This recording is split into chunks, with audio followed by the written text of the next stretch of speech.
ಗುರುಭ್ಯೋ ನಮಃ. ಗುರು ಶ್ರೀ ರಾಘವೇಂದ್ರ ಸ್ವಾಮಿಯೇ ನಮಃ. ಸಮಸ್ತ ಕನ್ನಡ ನಾಡಿನ ಜನತೆಗೆ ನಾನು ನಿಮ್ಮ ಪಂಡಿತ್ ಸಾಯಿ ಸ್ವರೂಪ್ ದೀಕ್ಷಿತ್ ಮಾಡುತ್ತಿರುವ ನಮಸ್ಕಾರಗಳು.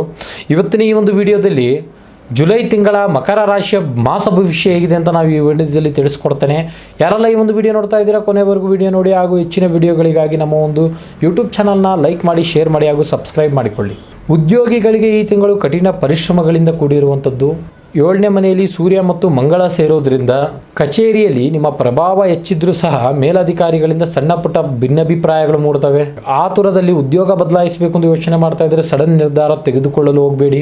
ಇನ್ನು ಆರ್ಥಿಕವಾಗಿ ಶನಿಯ ಸ್ಥಾನ ಇರೋದ್ರಿಂದ ಧನದ ಹರಿವು ಹೆಚ್ಚಾಗಿರ್ತದೆ. ಹೂಡಿಕೆಯಿಂದ ಸಣ್ಣ ಮಟ್ಟದ ಲಾಭ ಸಿಗಬಹುದು. ಆದರೆ 6ನೇ ಮನೆಯಲ್ಲಿ ಗುರು ಇರೋದ್ರಿಂದ ಕೋರ್ಟು ಕಚೇರಿಯ ವ್ಯವಹಾರಗಳು ನಿಮ್ಮ ಕಡೆ ಆಗುವಂಥದ್ದು. ವ್ಯಾಪಾರಸ್ಥರಿಗೆ ಜುಲೈ ತಿಂಗಳಲ್ಲಿ ದ್ವಿತೀಯಾರ್ಧದಲ್ಲಿ ಹೊಸ ಒಪ್ಪಂದಗಳು ನೆರವೇರುತ್ತದೆ. ರಿಯಲ್ ಎಸ್ಟೇಟ್, ಸಿಮೆಂಟ್, ಯಂತ್ರೋಪಕರಣಗಳಲ್ಲಿ ಕೆಲಸ ಮಾಡುವವರಿಗೆ ಒಳ್ಳೆಯ ರೀತಿಯಲ್ಲಿ ಲಾಭ ದೊರೆಯುವಂಥದ್ದಿದೆ. ಪಾರ್ಟ್ನರ್ಶಿಪ್ ವ್ಯವಹಾರ ಮಾಡೋರು ಸ್ವಲ್ಪ ಜಾಗರೂಕತೆಯಿಂದ ವ್ಯವಹಾರ ಮಾಡಬೇಕಾಗಿದೆ. ನೀವು ಮಾಡುವಂಥ ಸಣ್ಣ ಪುಟ್ಟ ತಪ್ಪುಗಳು ನಿಮ್ಮ ವ್ಯಾಪಾರಕ್ಕೆ ತೊಂದರೆ ಆಗುವಂತಿದೆ. ನೀವಿನ್ನು ಕೌಟುಂಬಿಕ ಜೀವನದಲ್ಲಿ ನಿಮ್ಮ ಮಾತು ಕಠೋರವಾಗದಂತೆ ನೋಡಿಕೊಳ್ಳಿ. ಶನಿಯ ಪ್ರಭಾವದಿಂದ ನಿಮ್ಮ ಕೌಟುಂಬಿಕ ವಿಚಾರದಲ್ಲಿ ಸಣ್ಣ ಪುಟ್ಟ ಭಿನ್ನಾಭಿಪ್ರಾಯಗಳು ಬರುವಂಥದ್ದಿದೆ. ಇನ್ನು ಪ್ರೇಮಿಗಳಿಗೆ ಈ ತಿಂಗಳು ಸ್ವಲ್ಪ ಪರೀಕ್ಷೆಯ ಸಮಯ ಅಂತಲೇ ಹೇಳ್ಬೋದು. 7ನೇ ಮನೆಯಲ್ಲಿ ಸೂರ್ಯ ಮಂಗಳ ಇರೋದ್ರಿಂದ ಗಂಡ ಹೆಂಡತಿ ನಡುವೆ ಸಣ್ಣ ಪುಟ್ಟ ಭಿನ್ನಾಭಿಪ್ರಾಯಗಳು ಬರುವಂಥದ್ದಿದೆ. ಸಂಗಾತಿಯ ಆರೋಗ್ಯದ ಬಗ್ಗೆ ಸ್ವಲ್ಪ ಗಮನ ಕೊಡಿ. ಆರೋಗ್ಯದ ದೃಷ್ಟಿಯಿಂದ ಮಿಶ್ರ ಫಲ ದೊರೆಯುತ್ತದೆ. BP ಇರೋರು ನಿಯಂತ್ರಣ ತಕ್ಕಂತೆ ನಿಯಮಿತವಾಗಿ ಚೆಕಪ್ ಮಾಡಿಸ್ಕೊಳ್ತಾ ಇರಿ.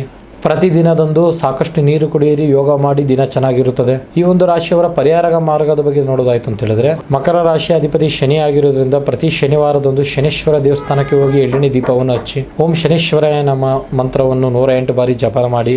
ಇದಾಗಿತ್ತು ಮಕರ ರಾಶಿಯವರ ಜುಲೈ ತಿಂಗಳ ಮಾಸ ಭವಿಷ್ಯ. ನಿಮ್ದು ಕೂಡ ಮಕರ ರಾಶಿ ಆಗಿದ್ದರೆ ಓಂ ಶನಿ ದೇವ ಎಂದು ಕಮೆಂಟ್ ಮಾಡಿ, ಹಾಗೂ ಹೆಚ್ಚಿನ ಜನರಿಗೆ ಈ ಒಂದು ವಿಡಿಯೋನ ಶೇರ್ ಮಾಡಿ. ಇನ್ನು ನಿಮ್ಮ ಜೀವನದ ಯಾವುದೇ ಗುಪ್ತ ಘೋರ ಕಠಿಣ ಸಮಸ್ಯೆ ಇದ್ದರೂ ಕೆಳಗೆ ಕಾಣುವ ನಮ್ಮ ನಂಬರ್ಗೆ ಸಂಪರ್ಕಿಸಿ, ಹಾಗೂ ಸಾಧ್ಯವಾದಲ್ಲಿ ನೇರವಾಗಿ ಬಂದು ನಮ್ಮ ಮನೆ ವಿಳಾಸಕ್ಕೆ ಭೇಟಿ ನೀಡಿ. ಧನ್ಯವಾದಗಳು.